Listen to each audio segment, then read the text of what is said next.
there's the bowl. Your body distributes weight. It's got these big thick bones that hold most of your weight in the top part of your legs here, and then you got, say, your kneecap again. I'll sort of draw a general shape in the knee, and you got your bones here, and okay, and the size of your bones correlates to how much weight that those bones are carrying. So it's kind of important to remember the size of your joints. You want to try to draw a muscle man, don't make the joints too small and the muscles too big, because it will make your figures look weak, not strong. So remember that joint size matters, because the size of your bones correlates to how much weight or load that they carry. That was supposed to be a over-muscular leg, by the way. You probably can't tell.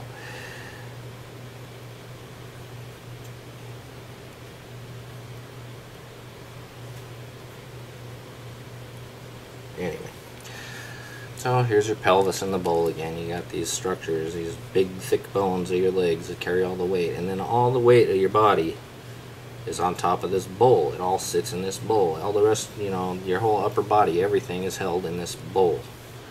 That's what your pelvis is, one big bowl. So just, you know, you kind of remember that, how that correlates like that.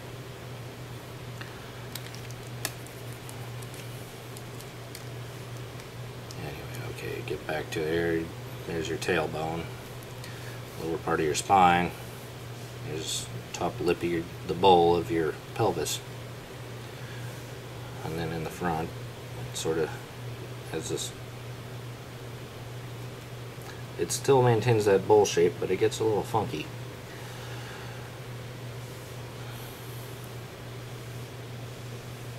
In your spine, actually.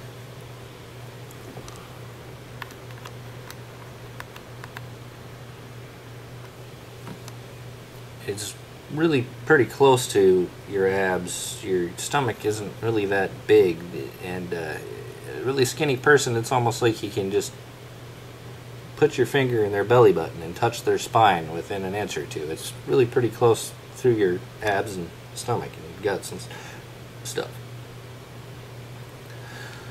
So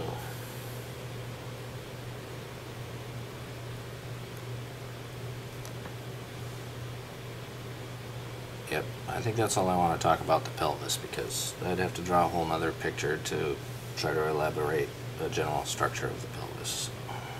I don't know, I'm really kind of lost here what I should emphasize and what I should explain.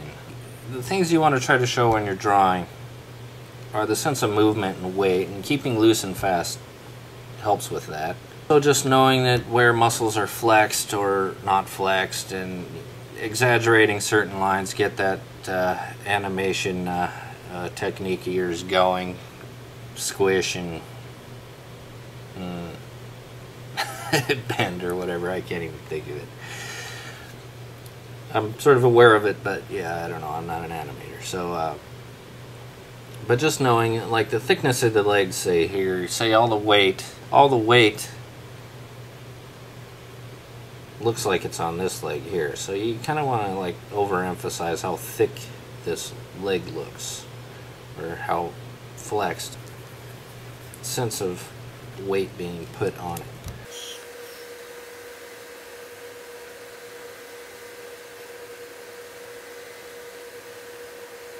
I suppose I should be explaining face map things and how the skull spine relationship is and all that, but this really isn't the best angle to explain some of that stuff.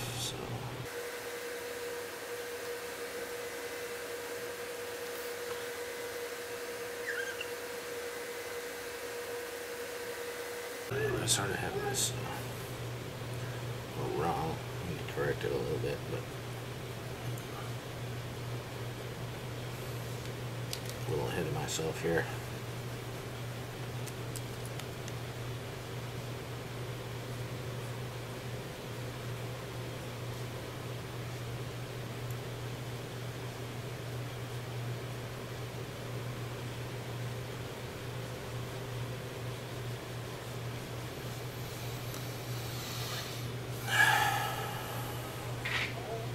bad, eh?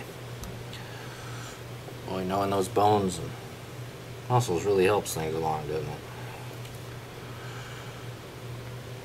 Knowing how to visualize things three-dimensionally, knowing if something's foreshortened or not, so you can actually play with the lengths of things and it works out for you.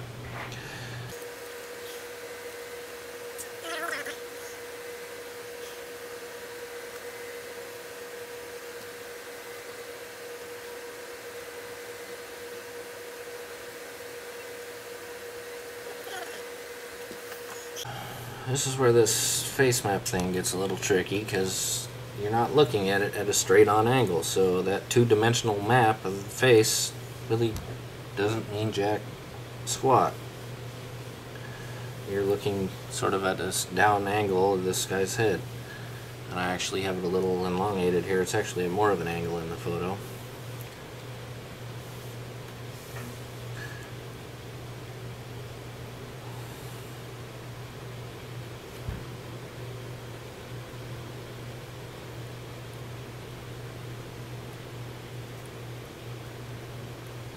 I'm not really paying attention to the photo because,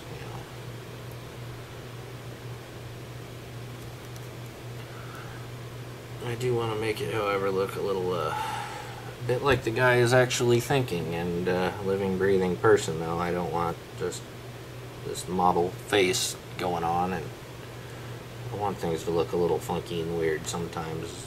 The face, too. A lot of times you get used to drawing things like the feet and hands, just things that look weird.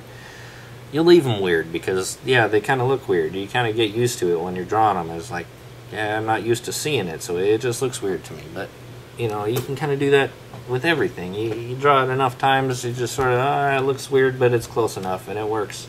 Sometimes it can work better than, this perfect thing that you slaved over forever. The face is no different.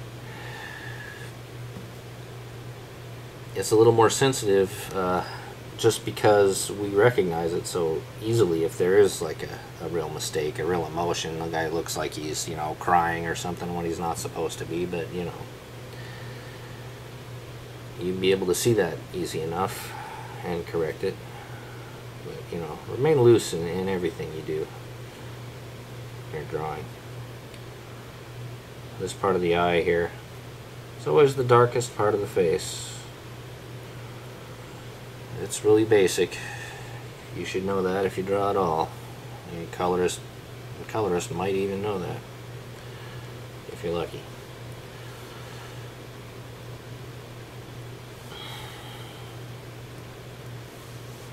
And the ear should probably be a lot lower here. Yeah, I gotta move that. And luckily I'm doing it on the computer, so I can do these goofy things like this.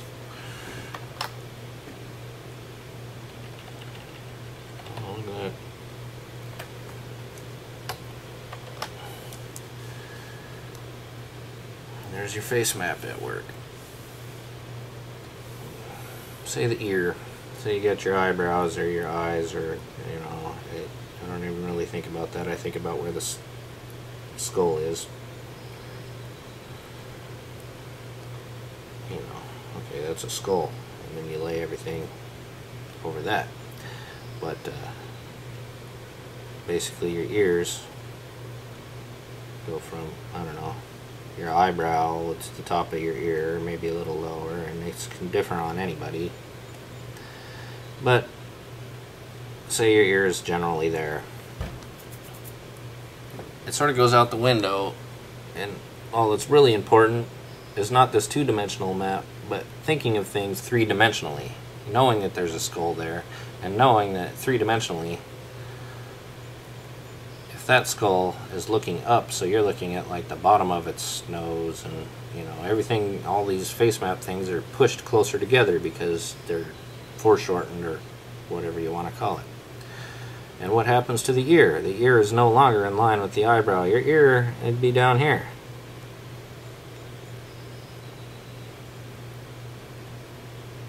Almost coming out of your neck. So yeah, the face map, that two-dimensional BS map does you no good.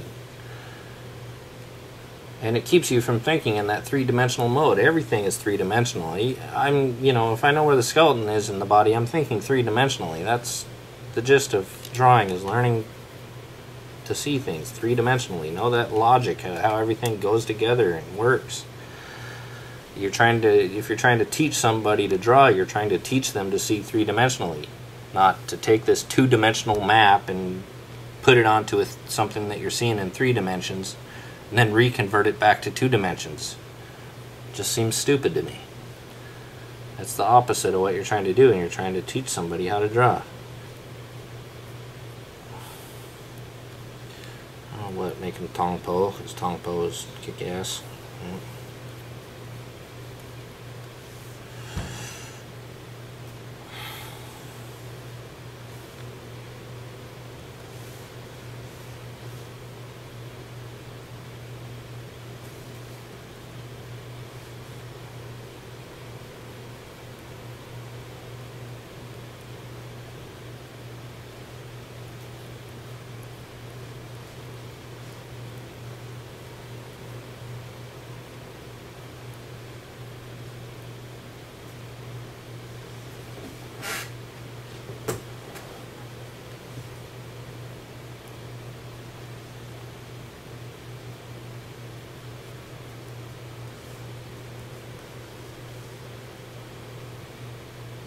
Okay, so I got a rough layer going on here.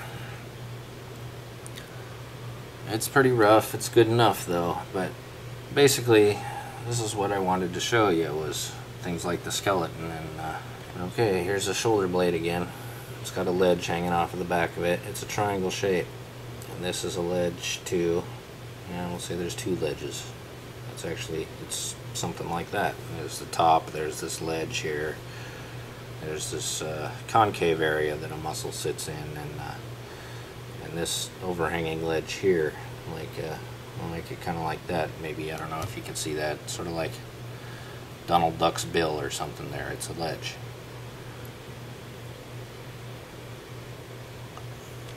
Okay, and from that,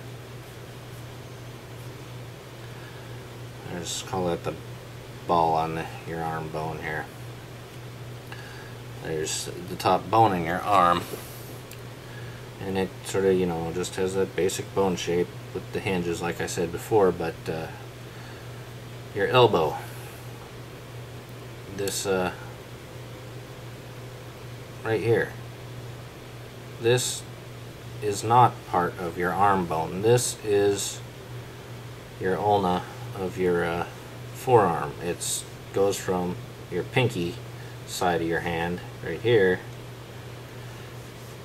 and becomes your elbow. But your elbow has 3 points to it, that being one of them. It's more of a triangular point system because it's 3 dimensions. Think of things that way. There's your elbow. You have another point that's in here somewhere, and sometimes you can't even see that very well, that point on the inside of your arm. If you've got a lot of muscle and stuff, it's hard to see. Be right about there. On a really skinny person, it might be really pronounced.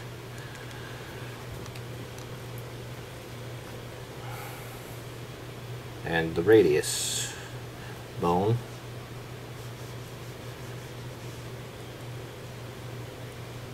of your forearm radiates from this side over here of your thumb, radiates around the other bone.